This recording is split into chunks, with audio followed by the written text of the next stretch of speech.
Hi, my name is Maria Uribe. I will be doing my interview video. What is your leadership style? My leadership style is democratic, which means I like to make decisions based on everyone's opinions. I like to make collaborative decisions, not only for the benefit of the business, but for the benefit of the team. I like to hear what people have to say. Can you give some examples of this in action? If there was a new policy implemented on how to handle wound care, I would make a team meeting and listen to the nurses on the floor because they have the most contact with the patient, and I think their opinion would really matter in deciding like what materials to order as a manager. I think they have the most hands-on with patients, and their input would be very valuable to me. Tell me a time when you faced conflict or disagreed with a coworker or leader. I currently work as a LVN in a psychiatric locked unit, and there was this one instance where a nurse went on an unofficial lunch, unapproved lunch, and she was gone for about an hour. And the facility is separated in north side and south side, and I was working north side, and unfortunately 2 of her patients got into a physical fight while she was gone, and they had to be physically restrained.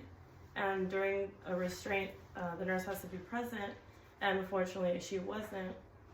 And I was a nurse that responded to a code, but by the time I got there, they had separated the 2 girls and de-escalated, and the restraint was only for about 2 minutes. But the next day, my manager came to me and asked me to sign on for the paperwork regarding the restraint, and I had to tell my manager I wasn't comfortable doing that because I wasn't present, and I didn't want my license to be on something that I didn't have control over and I wasn't present for, so I had to tell her no. Tell me a time when you were faced with a problem and successfully solved it.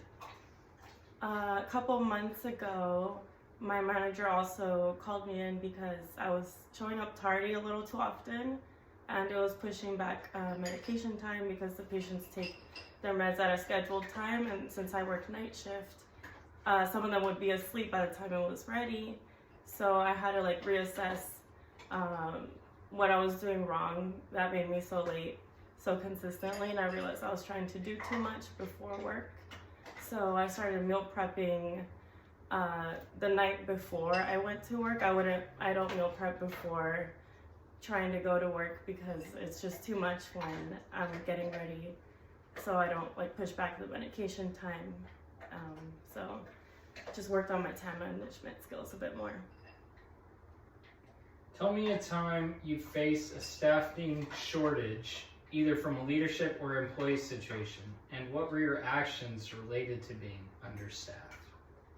I have been in this situation before often. I usually get with the charge nurse and the other nurses on the floor for the shift, and we make a plan. We divide the patients up. If we have to divide a cart, like half me, half my charge nurse, I will take on more patients to get through the night. And usually we find a way to get through it as long as the patients get the care that they need. Even if it takes longer that night, we do it. What is your strategy to retain employees and maintain morale on the unit? As a manager, I would try to allocate as much as the budget I could toward the employees. I would offer incentives for them to pick up shifts on days that they're not scheduled for. I'd offer incentives for them to work nights. I would also ask them like what their preferred schedule is and try to work by that. If they need a day off, just give me like a couple weeks notice, at least 2 weeks notice, and I would try to make accommodations for them. How do you offer feedback to employees? I offer feedback by I prefer educating over reprimanding employees. I don't like to make them feel like belittled or not smart. Like I offer open communication and I talk things through with them. If something was done wrong, then we can always talk through it because we're all human and I don't like to put pressure on people that way. Give an example of how you embrace cultural differences and diversity in your team. I think a good way to do this is to let people express themselves, let people share their culture in the facility during holidays or certain events, because also our patients might be in the same culture, they might relate to that, so definitely celebrating every culture.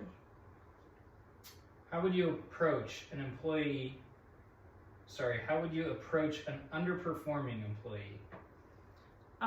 Like I said, I like to keep open communication and an open mind. I want them to be able to speak to me and not be afraid to tell me if they did something wrong or if they don't know how to do something.